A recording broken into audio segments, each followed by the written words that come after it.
Thank you, Asad. A very good evening to our listeners who have logged in from different regions. I thank Avid Learning and CSMVS for conceptualizing this series on sustainability now. I welcome all our panelists. I'm delighted to be moderating a panel that has experts who have not only practiced sustainability through their designs, but have also gone all out to advocate it as one's life mantra. Though they all come from varied geographical locations of Goa, Mumbai, and Pondicherry, though they all have a common connection in Mumbai, they have all had tremendous international collaborations. They are educators, writers, thinkers, and philosophers. Coincidentally, the importance of sustainable development too struck them very early on in their lives, probably when they were all students. Their practice research platforms are the results of intersections of various disciplines, and I do hope the 40 or 45 minutes of discussion that I have with them today would be just as enough to share the huge amount of knowledge and ideologies that they are known for. We are also going to be taking a few questions from our listeners in the end, so please do type in your questions in the chat box. Today is additionally special because we all meet on the World Environment Day, a day that has gained greater significance, visibility in the past few years. Looking at the environmental issues globally, we have been compelled to sit back and think about what we are doing to our environment. When we speak of sustainability in terms of buildings and cities, it has various dimensions and context to it. There is the environmental context, the social context, or the economic context.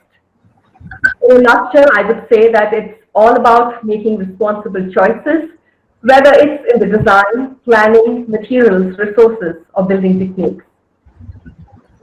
The importance of the word now that features in the title Sustainability Now has become most critical in this new phase of life that we are slowly adapting to, where the way we will be responding to our buildings and cities will also have to change. It is interesting that we have a panel today where we have architects and urbanologists together because whenever there is a discourse on sustainability, it is imperative that the discussion moves on from individual sustainable buildings to cities. So let me begin with the discussion and get to the core ideas of the approaches and attitudes to sustainability or sustainable living. What we see now is primarily a mix. There could be a downhill way, as many say, or a purist way to sustainability where ecological materials are used. There could be a strategic way of incorporating sustainability by using diverse systems, technology to offset costs. Or as is seen in majority of cases, the approach to sustainability could be so abstract or casual that it would probably become meaningless. Trupti, let me begin with you. I was seeing one of your talks where you speak about the need for our buildings and products to follow a cyclical system which are in sync with nature, by which you mean that the waste from one process actually becomes the wealth of the other process. But in that cyclical and sustainable process too, there needs to be a balance between aesthetics, creativity, usability, functions, and economics. What is the way to achieve a balance between all these aspects? Or let me ask you, how do you achieve that balance in your projects? But I'm going to come to you, Dean, sir, because there is a lot of traditional wisdom and knowledge, which if we go back to, will give us great learnings in sustainability. And I think as far as sustainability goes, we were probably thinking of it when the word didn't quite yet. Your shift from Bombay to Goa decades ago was also propelled by that thought. What are some of these traditional technologies and practices that exist, and maybe those we implement too, which could be termed as game changers for sustainable design? I didn't get it completely, but if I could just understanding some keywords that you gave over there. I think when you look at sustainability, I mean, it's really about being common sense. I mean, there are a lot of issues, there are a lot of guidelines, which have been touted today, whether it's LEED or TERI.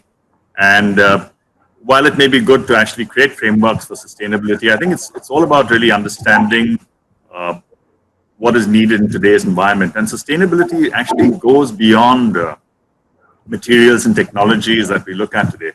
And especially in this pandemic situation, I think it's become extremely important that we look at the way we actually treat human beings. So whether it's the people who actually create the work that we design, whether it's the users of the building, and I don't just mean the owners of the building, it's how do we actually ensure that there is a sense of empathy and justice to all the users of the building.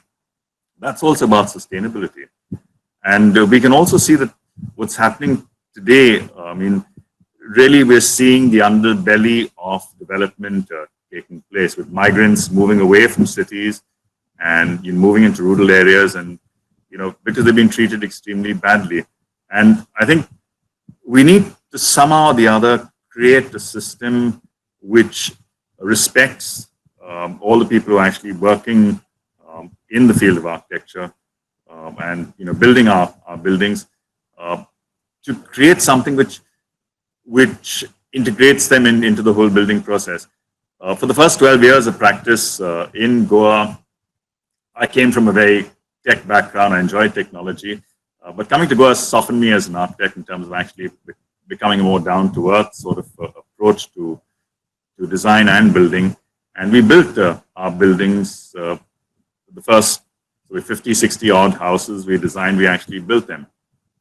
And there was a great an opportunity to actually understand materials and technologies that were local and restore crafts and livelihoods in a way, because with the building industry moving into greater industrialization, we see a great loss of livelihoods that take place. We see a great loss of craft that takes place. So I think sustainability is also about continuity, about how do we actually restore what we've lost, lost traditional wisdom. And it's really looking at these basic principles and going down to what we had, not for the sake of just memories or nostalgia, but really for effectiveness, because a lot of them has come through centuries of understanding and practice. So for us, I think that sustainability goes well beyond just materials and technologies, but really taking people on board and ensuring there's some level of continuity, especially in areas which are threatened by overdevelopment and where livelihoods are changing. Yeah, that's my bit. But Dean, I just wanted to ask you one question about Goa, because you said that when you came to Goa, you softened a bit in terms of your interest for technology in architecture, and I just want to know from what the kind of traditional. Anyone? I can't hear anyone. We can hear. Okay. What are the kind of traditional techniques, ways of living that have inspired you practice in Goa? Or maybe also thinking about typologies, because one thing which is always fascinating about Goa is how it manages to bridge the rural and the urban pretty well. You can be in a village setting, and yet it's a very urban environment, very connected. And at the same time, you have this proximity, this kind of down to earth kind of culture of habitat. And I was just wondering if this is something that has been also inspired you, and if there's any special text from Goa that you could maybe explain to illustrate a bit your practice. So shall I take the question which Apurva had asked earlier? Yes. Yeah, Trupti, I'm back. If you can hear me, if you can hear me. Yeah, I can. Go on. Did you get my question, or should I repeat it for you? Yeah, can you please repeat it? I have listened to a few of your talks, including the TED talk, where you say that buildings and products need to follow cyclical systems which are in sync with nature, which Correct. would mean that the waste from one process should become the wealth of the other process. Correct. But when you are following these kind of cyclical processes too, there is a lot of other aspects that you have to keep 9, including aesthetics, creativity, usability, functions, and economics. So what is the way to achieve a balance between all these aspects? Right. Brilliant question. Thank you for that, Apurva. So, the current crisis that we all have experienced over the last 2 months has clearly revealed that unless we put health at the center of our buildings, health of the people and health of the planet, unless we put health at the center of architecture, of buildings, of real estate, of construction, of infrastructure, it's going to become clearly impossible for us to go forward. So once we put health at the center, what does health mean to people? To people, health means natural ventilation, clean water, fresh air, no pollution, thermal comfort. And what does health mean to the planet? To the planet, health means zero waste, resource efficiency, replenishing through groundwater recharge, planting new trees. So unless we put health of the people and health of the planet at the center of our buildings, I think that is the most critical piece. And once we do that, then it no longer remains a left brain activity of how to balance aesthetic and functionality. Because the center is in place, I think everything arranges itself around that center. So if we as architects take the lead in creating buildings, creating homes and other buildings, which are self-sufficient or as sufficient as it can be in terms of energy, water, food as much as possible, that would be a great step forward towards creating a healthy society, a healthy community. Maybe Trupti, tell us more about your practice. Give us some examples of what you do. Sure. So I'm from Mumbai, as Apurva said in the beginning, and since the last 20 years, I'm based in Pondicherry, Auroville. And here it's almost like the eastern coast of what Dean is doing in Goa. Both Goa and Pondicherry being European colonies at some point in the past. And both have a very similar aesthetic, actually, apart from the fact that we don't have as much laterite as Dean does over there. Right. So there is actually a very beautiful way of creating a very vibrant community and a city life here, as we see in both these places. And sustainability comes very naturally to this place. You go to any architectural seminar, I think the first building that gets shown is Golkund, which is India's first modern building, which is built in Pondicherry. And of course, the whole ethos of building something which respects heritage, which is sensitive to culture, and yet at the same time at the forefront of sustainability is something that we are constantly learning from Pondicherry and Auroville. And my practice since the last 20 years that I've been here has been quite vocal about blending sustainability principles with our ancient heritage and knowledge, and especially craftsmanship. So over the last 10 years, I think I've trained more than 350 masons in many different building skills, including rammed earth, compressed stabilized earth block, ferrocement technology, and a lot of technicians into rainwater harvesting, closed loop cycles of waste treatment. And I think one of the main central focuses of my practice also revolves around climate responsive architecture.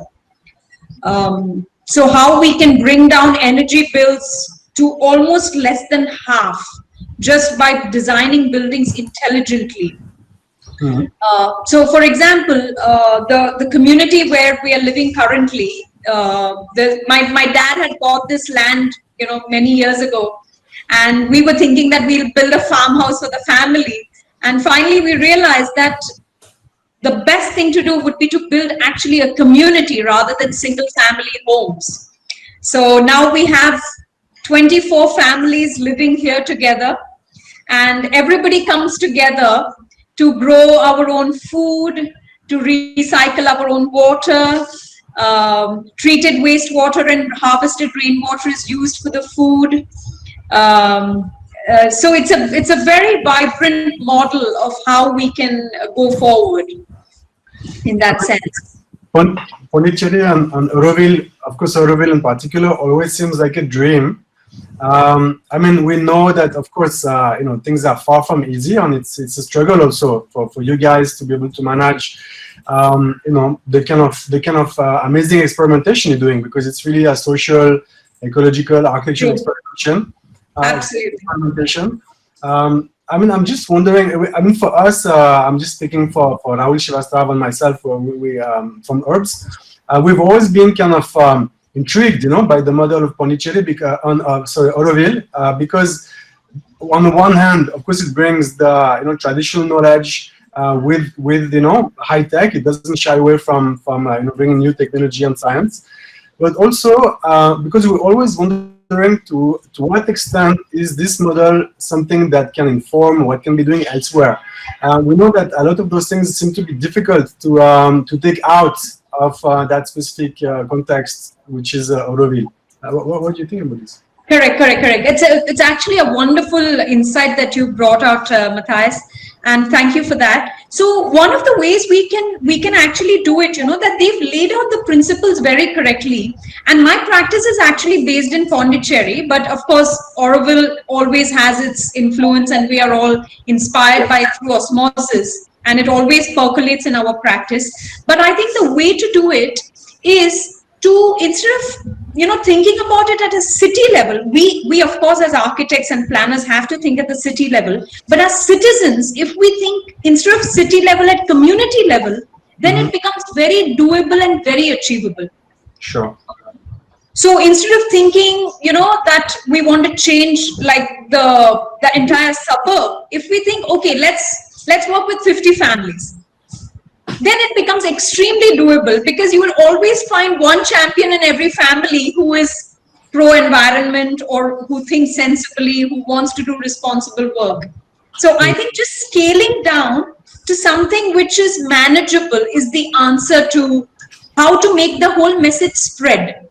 Okay, let me come in here. Though I missed most of your conversation, but I'm just going to, since I'm back, and I'm going to take the last bit where you are talking about involving community in discussions, in participations. I don't know if I'm breaking the thread of your conversation. I hope I am not.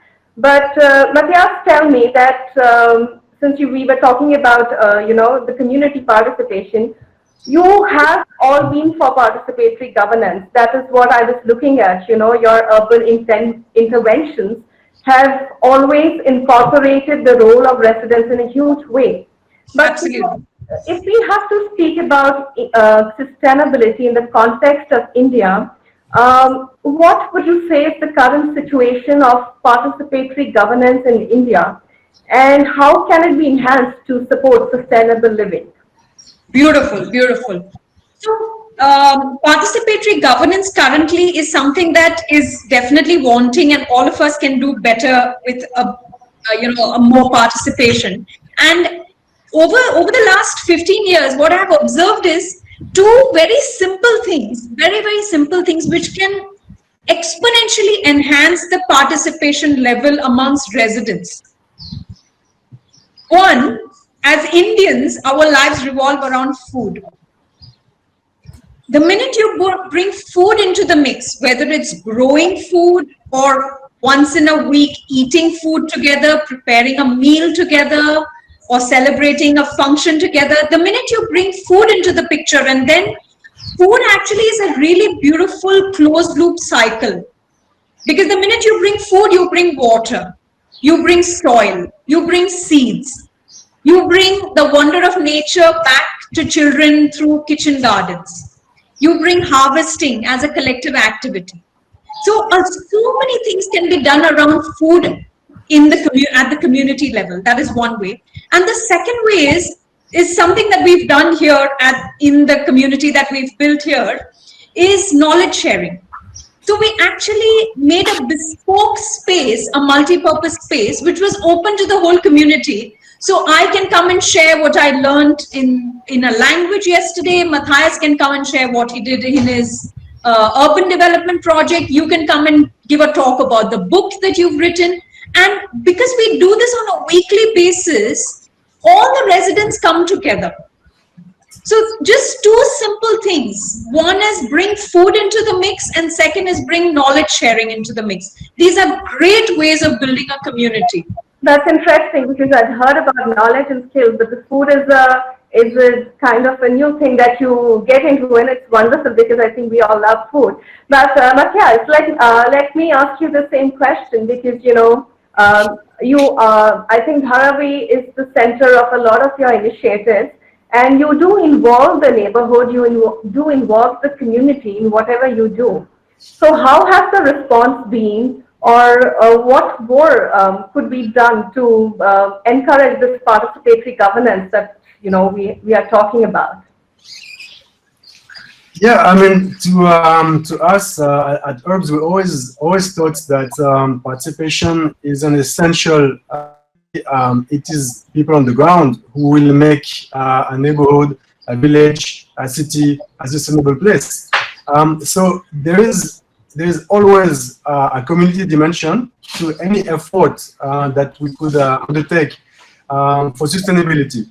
And the community dimension is of course always complex, because there's no such thing as a as a happy village where everybody is just kind of best friends. In fact, as soon as you go into the local level, the very village relationship, there's always also conflicts. I mean, it's not easy to bring people together.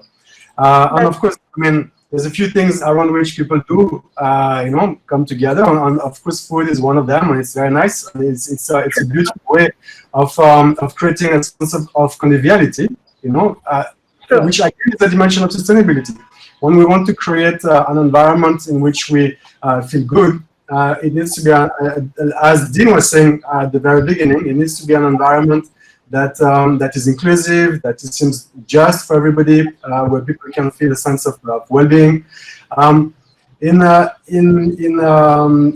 We've started our work and practice in one of the most complicated places, when it comes to pretty much everything urban related. I mean, Dharavi is a neighborhood which is extremely dense, which is never been planned, which has infrastructure which has not been well maintained or even implemented by the government. So it's a struggle at every level. But one thing that we've observed, and one thing that really has been the stepping stone of our work and approach, is that people are always at work trying to improve their own conditions. So our work on participation starts from recognition of what people are already doing to help themselves and also to help the environment. And this is something that we've seen, that there's already so much going on. And there's often lots of initiatives that just need a little bit of help in order to flourish. And often, there's some obstruction to things that could be very simple. We've been working, for example, in Dharavi on a well project. We've identified the fact that there are many, many wells because the neighborhood actually was also built incrementally. It used to be the Koliwada, which was the kind of historical center of Dharavi, was a village with many wells. And when people moved in, they also dig their own wells. And they're not used now, and it's not so complicated to reconnect them. We've done an experiment like this, but for us, what we always kind of confronted with is an administrative kind of framework which doesn't really allow participation to happen as much as it could, and as much as it would very organically happen. So for us, it's been kind of like the main struggle. Not so much participation itself, because it's already happening and it's already something that we can work with at the local level, but just liberating this participation and allowing more power at the local level to create sustainable environments. That's nice. Matthias, I was reading this article of yours. You have anyway been, you have worked in New York, London, Tokyo. You have an office in Geneva. I was reading this very article where you and Rahul, you draw parallels between the urban developments in Tokyo and Dharavi. So I have two questions. One is there might be many global design strategies or emerging technologies and solutions in sustainable living which can prove useful for the Indian context. So which are some of these strategies that you think we could apply to the Indian context? See, I mean, we at Herbs we start with the. I mean, Dean was saying that he came with a big passion for technology, and then he softened up a bit in Goa and looked at things which are more kind of basic and direct on grassroots. With Rahul, when we started Herbs, we've always been interested in kind of like let's say the low-hanging fruits, what is already there, not the high-tech, and not the radical, big bang kind of innovation, but rather the incremental step towards improvement. And what has really been fascinating in the context of Tokyo, and I'm talking now about the post-war Tokyo. This was a city which was devastated. It had been burned to the ground by American firebombs. And there was no money to rebuild anything. And the only little money which was there, the Americans made sure that it was only invested in industrial development and infrastructure. So the neighborhoods were left to people to rebuild. So they came together and they rebuilt very incrementally with very low tech. And for us, I mean, this was a big lesson, is that skills, artisanship, local mutual help, is really kind of what we built the neighborhood at the local level, and that in this construction, which is very much incremental, the urban development and the local economy were completely embedded. They were like connected to each other. So small shops, small little houses being built. So this is really something that we've been witnessing in many parts of India, but which has not yet been recognized as being a very powerful force for a type of development which is not only sustainable from the point of view of the environment, because it's all local and incremental, but also economically very powerful. It empowers many people.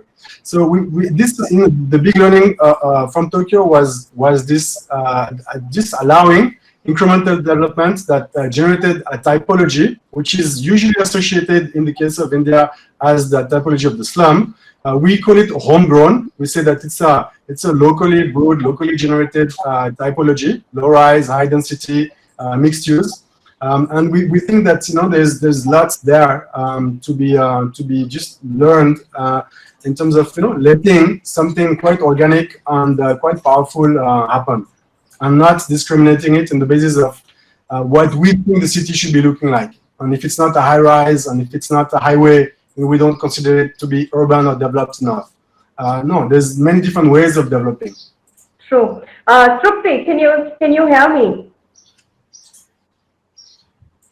Trupti, are you there? Yes, I can hear you, Apurva. Okay, so we were just talking about what kind of global strategies in terms of sustainable living can be applied to India. But I think, there are many knowledge points for India. One is Matthias just told us about some design strategies. I also want to know that, do you think that there are learnings that the urban settlements in India can get from their rural counterparts in terms of sustainability? Sure, absolutely. Because urban areas, they have their own advantages, because everything is, in terms of facilities, they definitely have their own advantages, but there are great disadvantages because carbon footprints of urban areas is so huge.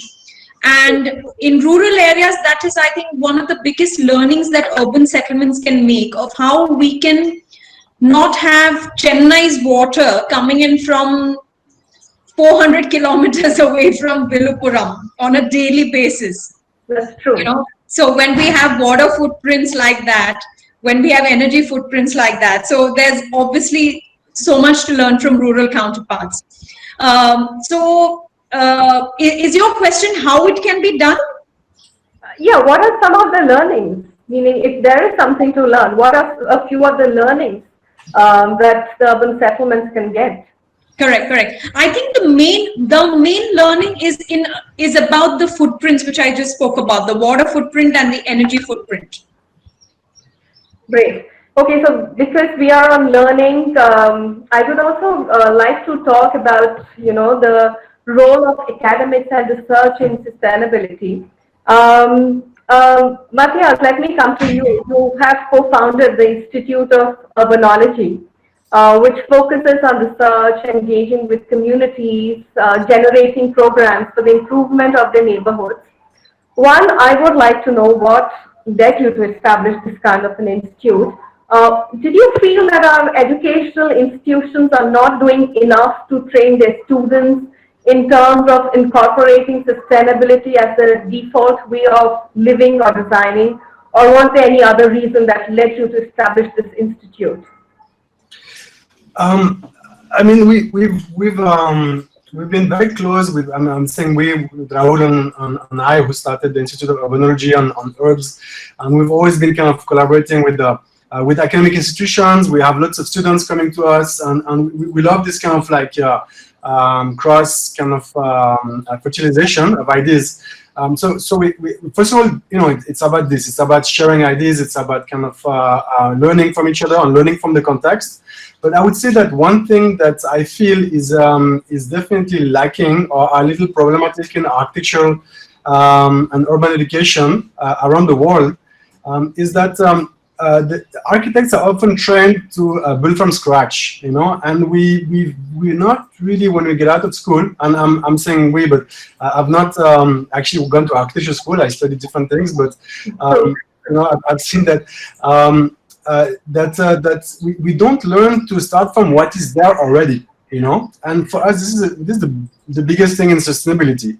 Don't go and start from scratch. It could be messed up. In fact, the world we've all inherited is messed up. It's polluted, it's toxic, it's full of problems, but it's the only one we have, and we have to do with it, and not against it. So basically we try to develop a practice which is pragmatic and based on the reality as it is, the present, and not something which projects a new utopia, whether it's whether it's a new building or a new city or a new system. We're trying to say no. I mean, these are not available. In fact, each time we try to create something new from scratch, we've often destroyed too much in the process. So how can we start, from what is there? And for us, the main ingredient of what is there is not just one thing; it's many things. And that's it goes back to one of our greatest teacher and inspiration, which is Patrick Giddes, who was a very good friend of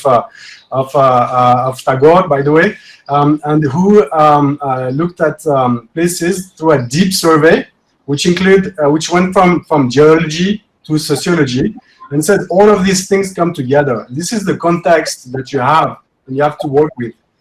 So first, this is the starting point needs to be a complex understanding of the present and the reality and the people who live in places. I think you're doing some wonderful work, and I went to your platform, urbs.com. It's kind of a repository of knowledge on urban development happening globally. And I know you work with a diverse team of architects, designers, urban planners, and you kind of share your research across disciplines. But I would like to think that is an exception, because our researches on sustainable living that are being individually conducted or through various platforms available to everyone. Trupti, let me ask you this, because if I'm not wrong, you are working with a publication house to publish your research, right? So do you see a lot of research on sustainability being shared on open platforms across various disciplines? Because this is important, because this could lead to a lot of collaborations. What is your take on this? That Dean is just been organizing now a beautiful event every year in Goa, which is really trying to do exactly what you're just talking about. So actually, it'd be nice to hear. He is hearing us, and he's looking forward to your question. Yeah. Okay. I can see all of you all. I can hear all of you all. So we were talking about. I'm posing this question to Dean. So we were talking about whether the research that is being done on sustainable living is being shared across different platforms. So Matya just shared that you are doing something in Goa every year, maybe a festival or something that is all directed towards this. Could you share a bit about it with us? Yeah. Yeah. So about 3-4 years ago, we started an initiative called COCOM. COCOM is an initiative we started about 3 years ago, which is designed in the public domain with a few friends.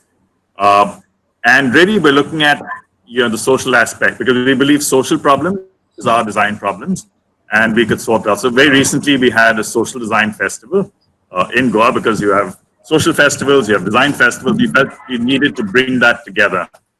So we looked at various issues, and one of the main issues we looked at is resilience, because resilience, especially in today's pandemic, is really what we need to do. So as Matthias said, can we look at brownfield projects or greenfield projects, where basically we look at how can we actually recycle what we have instead of starting from scratch, which is extremely valid, especially today, because we're going to have a lot of redundant spaces, and it has to be the sustainable approach that takes all that we have at hand on board.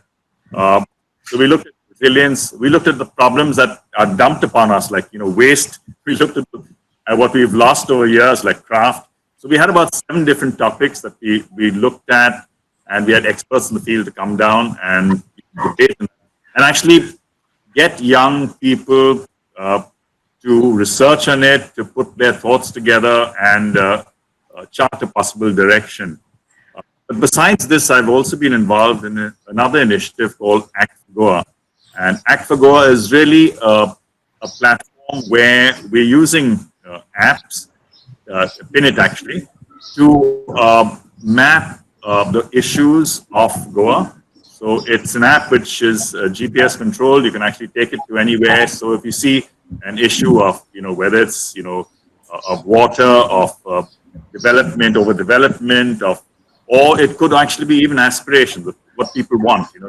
Do they need something in the area of healthcare, of education? So all these things can be mapped without having to go to any government office or write an application. In fact, this app actually throws up applications. If you want to actually file a complaint, if you want to file a suggestion, all these are collated and eventually given to governments or NGOs to act upon it. The basic reason behind Act for Goa is actually to empower people, because the problem is that people are not empowered. They do not have accessibility to information in a format which is really easy to use. So we've actually put all that information, whether it's from NGOs, whether it's from governments, whether it's from private individuals, industry, all that information, it's available at the touch of a button on your phone. And you can actually be participative in the whole process of development.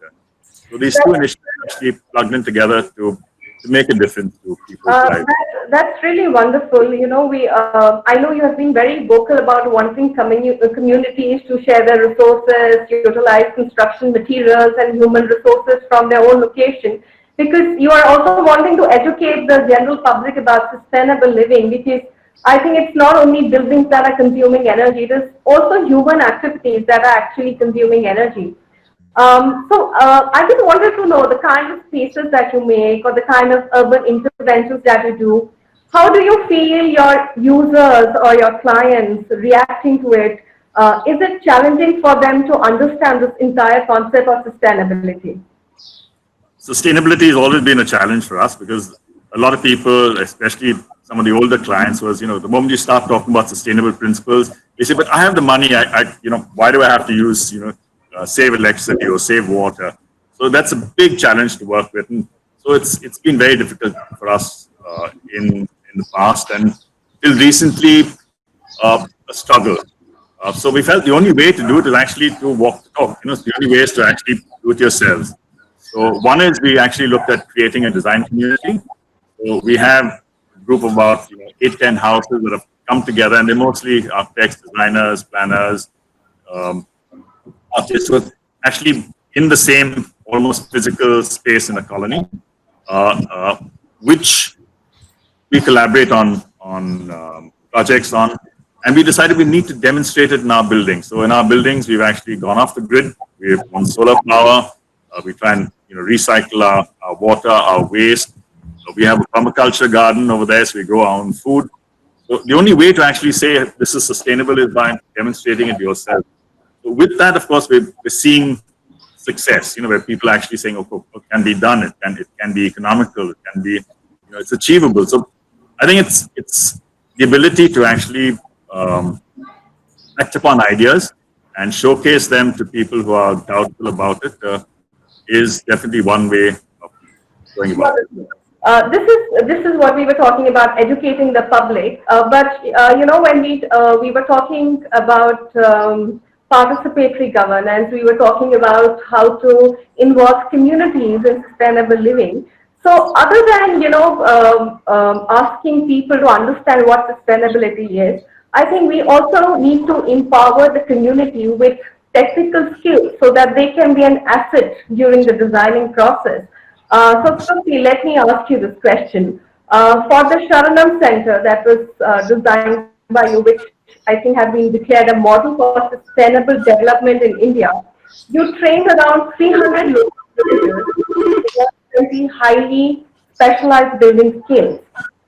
I want to know, how was your experience? And my next question is, who do you think should be taking the responsibility of training the community? Should it be the architects or the planners, or should there be a more formal kind of education which is imparted by the governing authorities?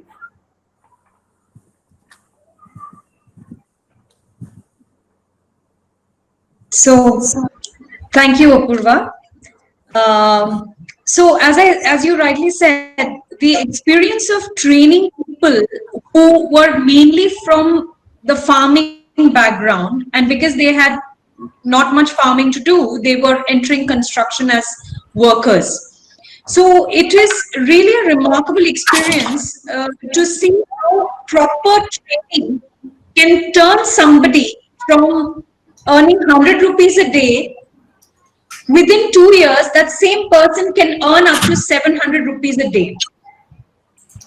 I mean, upskilling is something which is so magical, and I've seen it in front of my eyes how lives of over 350 families have been magically transformed because of upskilling.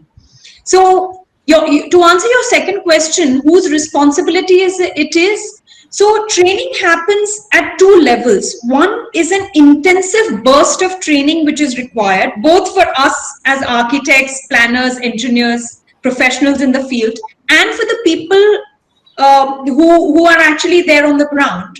An intensive burst of training is required. And second is the training that happens on the job. So both are necessary. So vocational training courses are as essential as we as professional architects in upskilling people who are working with us. This question is for Matthias, and it is from Dipanchan Das. Matthias, how do you think density and densification will be viewed in light of COVID in large-scale planning and development schemes, newly planned cities, and reconfiguring existing ones? So it's a very good question which doesn't have a simple answer. It's true that the COVID-19 crisis has suddenly put a huge spotlight on density as being one of the main culprits in dissemination of the virus. At the same time, there's been quite a few studies that have come out already which show that this is far from being the only or even the main factor. There's other factors such as, for example, poverty, and in particular access to medical care, which are far more important in the spread of the disease and also in the response to disease than density itself. We know that density itself is not something which is problematic, neither from the point of view of ecology nor from the point of view of health. It just needs to be managed properly, and that is something which is important. I would say that one thing that we've learned in a very, very dramatic way in the crisis is that one dimension that should always be associated with high density is high mobility.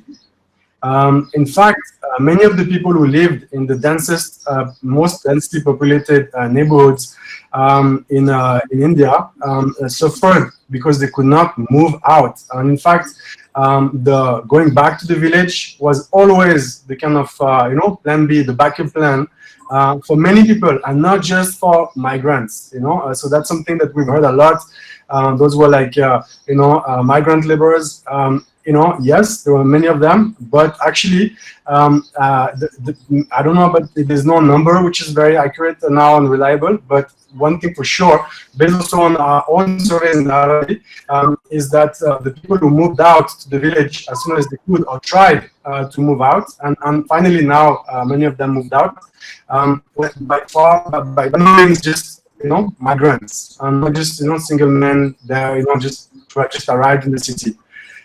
We saw that we did quite a few interviews. The people who responded to our surveys by phone in Dharavi, we had 70% of people saying that that was 2 weeks back, that if they could, they would want to go to the village, and that's quite huge. And at the same time, we also had 70% of the respondents saying that they had been in Dharavi for more than 6 years.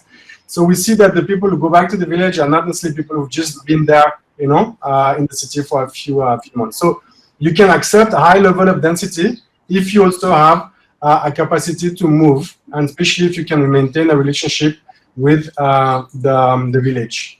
I understand. It's a difficult question. I have another question related to pandemic architecture. That is the new word that's being coined. James, sir, I'm going to pose it to you because you've hardly spoken on this platform or got an opportunity to speak. So it's being posed by Bikram Jaini, if I'm correcting his name, if I'm pronouncing his name correctly. He asked, when you talk about pandemic architecture, given our current situation, would an architect design a home with more open spaces or closed spaces? Also, how would one correlate the size of a particular room with the amount of time people spend in it? So I think it's very essential. I mean, even what Matthias said really about density.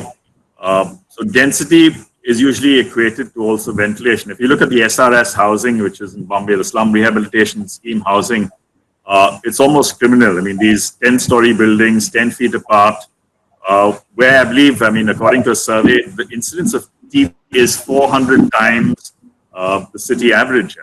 So you can see they're in a ticking bomb in terms of health. And it's mainly because of light and ventilation that they are unable to actually, have even healthy air to breathe. Besides, of course, the fact of going up with lifts not working and no proper water or sanitation working either.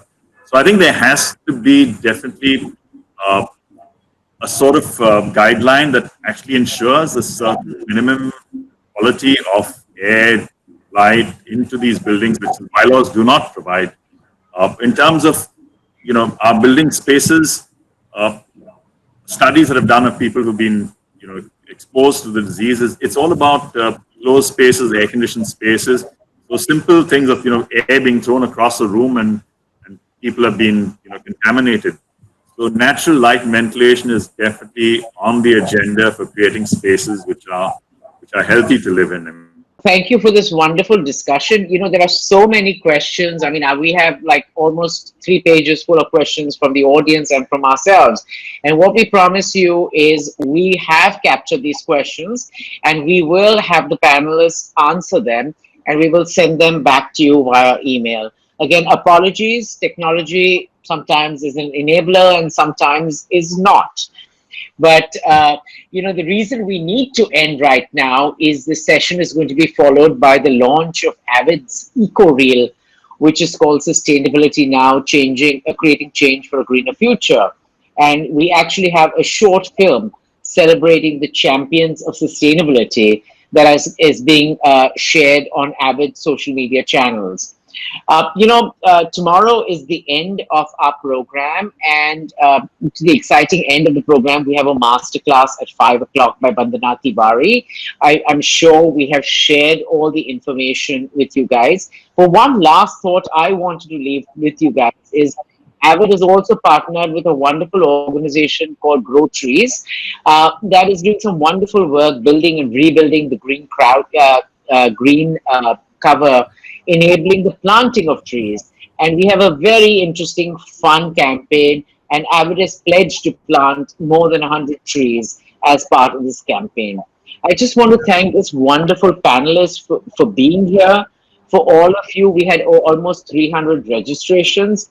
I know technology, we're all getting used to it. But, we all have to remember that learning never stops. So I hope to see you guys back here tomorrow at 5 and for many, many sessions after that. Have a wonderful evening. Thank you very much. Good night. Thank you. Thank Thank you. you. Thank you.